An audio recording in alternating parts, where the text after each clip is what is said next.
Guys, মই আজি আহিছোঁ গুৱাহাটীৰ উজান বজাৰ স্থিত 1.2 কিলোমিটাৰ দীঘলীয়া সতী ৰাধিকা পাৰ্কখনলৈ। এই পাৰ্কখনৰ ইণ্টাৰেষ্টিং কথাটো হৈছে আপুনি এই পাৰ্কখনৰ পৰা ছানছেটৰ ভিউটো খুব সুন্দৰকৈ দেখা পাব। এয়া হৈছে বিশ্বৰ সকলোতকৈ সৰু আইলেণ্ড, যাক কোৱা হয় পিকক আইলেণ্ড, মানে উমানন্দ বুলিও ইয়াক কোৱা হয়। আৰু এয়া গুৱাহাটী আৰু নৰ্থ গুৱাহাটীৰ সংযোগী ৰোপৱে সেৱা ইয়াৰ পৰা খুব সুন্দৰকৈ দেখা যায়। পাৰ্কখনৰ পৰা নদীৰ দৃশ্যটো দেখি খুবেই ভাল লাগে। আপুনি ইয়াতে ছানছেটৰ ভিউ ইয়াত বহি সুন্দৰকৈ দেখা পাব পাৰে।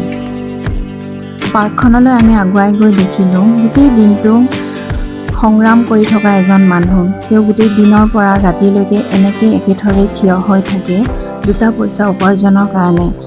আমি দেখি তেওঁক ৰহ লাগি চাই ল'লোঁ।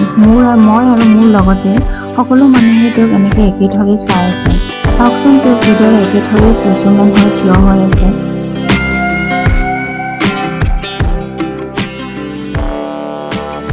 পাৰ্কখনৰ মানুহে নিজৰ নিজৰ আজৰি সময় ইয়াতে কটাব পাৰে, খুব সুন্দৰকৈ আহিব পাৰে। আপুনি দেখা পাইছে এই ল'ৰাজনে খুব সুন্দৰকৈ ইয়াত ড্ৰয়িং কৰি আছে, আৰু তেওঁ জুবিনদাৰ, আমাৰ ঈশ্বৰৰ পুত্ৰ জুবিনদাৰ দৃশ্য, আৰু এয়া এগৰাকী নাৰীৰ দৃশ্য। ইয়াতে এইখিনি এৰিয়া হৈছে চাউণ্ড প্লে এৰিয়া। ইয়াত আপুনি দেখা পাব বিভিন্ন ধৰণৰ চাউণ্ড ছিষ্টেম আছে। এই বাচ্চাটোৱে ইমান সুন্দৰকৈ তেওঁ বজাই আছে চাউণ্ডটো। আপুনি যিমানেই আগুৱাই যাব ইয়াত বিভিন্ন ধৰণৰ চাউণ্ড ছিষ্টেম আছে। আপুনি বিভিন্ন ধৰণৰ ইয়াত নিজৰ ইচ্ছা অনুযায়ী এইবিলাক চাউণ্ড প্লে কৰি গৈ থাকিব পাৰে। সম্পূৰ্ণ এৰিয়াটোত বাচ্ছাৰ লগতে ডাঙৰেও ইয়াক উপভোগ কৰিবলৈ বহুত ভাল হয়।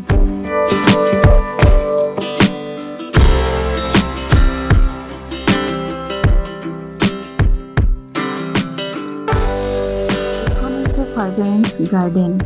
ইয়াত সুন্দৰ সুন্দৰ ফুলবোৰ ইমান সুন্দৰকৈ ফুলি থাকে। এতিয়া হয়তো ফুলৰ কমকৈ ফুলি আছে, কিন্তু নৱেম্বৰ ডিচেম্বৰ মাহত এই পাৰ্কখনত খুব সুন্দৰকৈ ফুলবোৰ ফুলি উঠে, আৰু ইয়াৰ গোন্ধবোৰ গোটেই পাৰ্কখনতে আমোলমোলাই যায়। পাৰ্কখন ইমান ধুনীয়াকৈ গছ-গছনিবোৰ আৰু টাবসমূহত ইমান ধুনীয়াকৈ গছপুলিবোৰ যে ইমান সুন্দৰকৈ আছে। ইয়াৰ দৃশ্যবোৰ দেখিলে ইয়াত বিভিন্ন ধৰণৰ মানুহে ফটোশ্বুট কৰে, নাইবা বিভিন্ন ধৰণৰ মানুহে ইয়াতে ধুনীয়া ধুনীয়া ৰেকৰ্ডিং কৰিবলৈ আহে। এইখন হৈছে চিলড্ৰেনছ পাৰ্ক।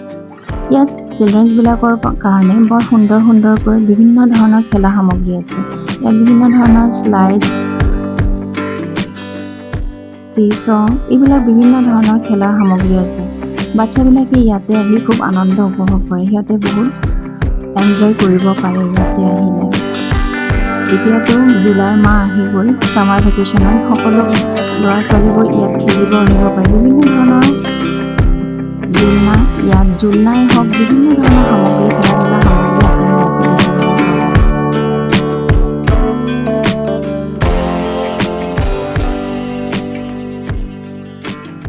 পাৰ্কখনলৈ আমি যিমানে আগুৱাই গৈছোঁ, পাৰ্কখনৰ এণ্ট্ৰেঞ্চ এটাই হয়, কিন্তু ইয়াৰ এক্সিট গেট বহুকেইখন আছে। এখন গেট চাওকচোন ইমান ধুনীয়া।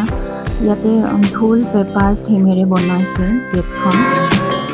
খুব সুন্দৰ হয় গেটকেইখনৰ, গোটেইকেইখন গেটেই খুব সুন্দৰকৈ বনাইছে। আপুনি যিমানেই পাৰ্কখনলৈ আগুৱাই যাব, আপুনি বিভিন্ন ঠাইত জিৰণি ল'বলৈ আপোনাৰ বিভিন্ন জেগা ইয়াত কৰি দিয়া আছে। এইখন হৈছে এল ফ্ৰেস্কো গেট। এইখনত আপুনি টিকট কৰি এইখনৰ গোটেই ব্ৰহ্মপুত্ৰৰ দৃশ্য আপুনি ল'ব পাৰে। ইয়াত আপুনি যাবৰ বাবে ইয়াত টিকট কৰিব লাগিব। এই পাৰ্কখনত আপুনি চাইক্লিঙো কৰিব পাৰে। যিয়ে চাইক্লিং কৰি ভাল পায় এই পাৰ্কখনত আহি চাইক্লিং কৰিব পাৰে। ডেকা বুঢ়া বৃদ্ধ বনিতা যিয়ে নহওক, ইয়াত আহিলে আপুনি মৰ্ণিং ৱাক কৰিবলৈ আহিব পাৰে, ইভিনিং ৱাকো কৰিবলৈ আহিব পাৰে। চাওকচোন পাৰ্কখন ইমান এস্থেটিক হয়, খুব ধুনীয়া ধুনীয়া। ইয়াত বিভিন্ন প্ৰফেশ্যনেল ফটোগ্ৰাফাৰ আহিও ইয়াত শ্বুট কৰিব আহিব পাৰে, নতুবা ইয়াৰ দৃশ্যবোৰ ইমান খুবেই মনোমোহা, দেখি আমাৰ মনবোৰ বহি নিছে। হয়, পাৰ্কখনৰ লাইটনিং খুব সুন্দৰ। আপুনি আবেলি আহিলে ইয়াৰ লাইটনিং দেখিলে খুব আনন্দ পাব। ইয়াত শ্বুটিং আৰু এক্টিঙৰ বাবেও বহুত সুন্দৰ সুন্দৰ ঠাই আছে। এয়া চাওক ইয়াত ইমান ধুনীয়াকৈ এক্সাৰচাইজৰ কাৰণে বিভিন্ন ধৰণৰ হেণ্ডৰ ৱেষ্টৰ বেলেগ বেলেগ ধৰণৰ ইনষ্ট্ৰুমেণ্ট আছে।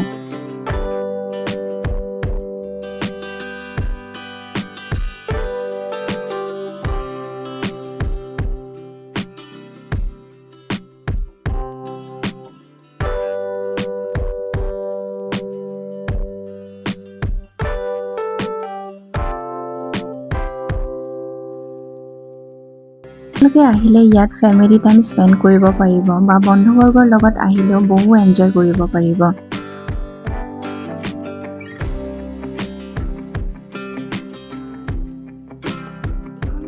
আটাইতকৈ ডাঙৰ বৈশিষ্ট্য হৈছে যে ইয়াত এখন গ্লাছৰ ব্ৰিজ আছে। এয়া গ্লাছৰ ব্ৰিজখন।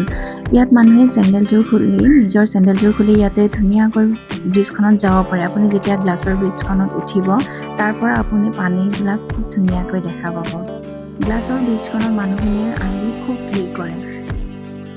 চাওকচোন এয়া পানী।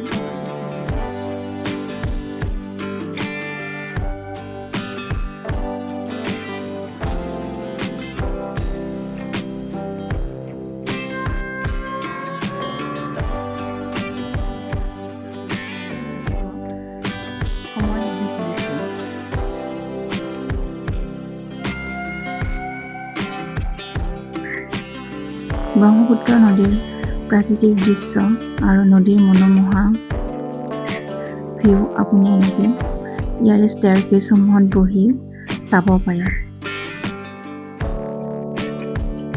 পাৰ্কখনলৈ আপুনি যেতিয়াই মন যায় তেতিয়াই এনেকৈ আহিব পাৰে। ইয়াৰ পাৰ্কখনত পাৰ্কিং প্লেচো এভেইলেবল হয়। আপুনি আহিলে পাৰ্কখনত কেইখনমান কাৰৰ ব্যৱস্থাও ৰাখিছে। যদি কোনোবাই সম্পূৰ্ণ পাৰ্কখন খোজকাঢ়ি চাবলৈ কষ্ট অনুভৱ কৰে তেন্তে তেওঁলোকে এই কাৰ ল'ব পাৰে।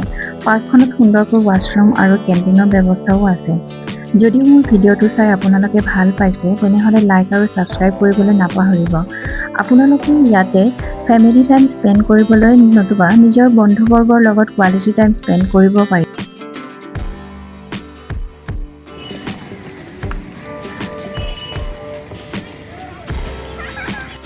এনেদৰে আৰু আগলৈ নতুন নতুন ভিডিঅ'সমূহ পাবলৈ আপোনালোকে মোৰ চেনেলটো ছাবস্ক্ৰাইব কৰি লগতে বেল আইকনটো প্ৰেছ কৰিবলৈ নাপাহৰিব।